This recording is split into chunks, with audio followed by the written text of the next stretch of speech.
လေတကြီးကြီးနဲ့သဘောတွေကြားဟလားဆွဲကျိုးလေးအဲ့ပုံစံလေးလုပ်ပြင်နော်စူပါလေ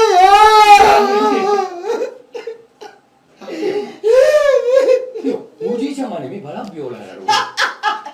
မနာရပါဘူးကိုရပြီလေ အော်ငိုးနေတာလား ငါဆုံးကားကလည်းမင်းလည်းရော မင်းကဘယ်လိုရုံမှလွတ်လိုက် အမှုသမား3ယောက်ကွာ မင်းလည်းမသိမချင်းပေါ့ အဲ့ပြောတော့မသိဘူးအေး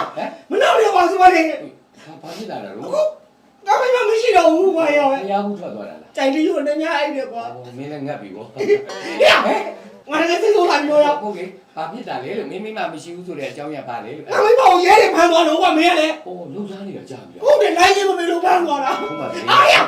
ငါတကယ်တည်းကနော် မဟုတ်လေမဟုတ်တကယ်စိတ်ချမဟုတ်အခုဘာဖြစ်တာလဲတငယ်ချင်းမိမကိုဖမ်းသွားတယ်ဆိုတဲ့အကြောင်းရပါလေ မင်းပြောမှလားငါရှင်းပြမှာလား အေးမင်းရှင်းပြလေ အေးငါစကားကိုနားတော့မဆက်လိုက်တာ အေးမင်းရှင်းပြမှငါသိမှာပေါ့ညတယ် ဟုတ်ကွာငါမင်းမနှလုံးတွေထိုးပြီးတော့အကျွေးတွေမပေးနိုင်ဘူးအဲ့ဒါကိုလိန်နေဖို့လည်းဆိုပြီးရဲဖမ်းသွားတာငါမကလေးတွေရောက်တော့ဒုက္ခရောက်နေပြီကွာတကယ်ကြီးငါကိုကြီးလို့ရတယ်ကိုကြီးပေးပါကွာရော အဲ့ဒါတော့တငယ်ချင်းရဲ့ငါလေအဲ့ကိစ္စကြီးလောက်ကြတော့ဟိုဟာ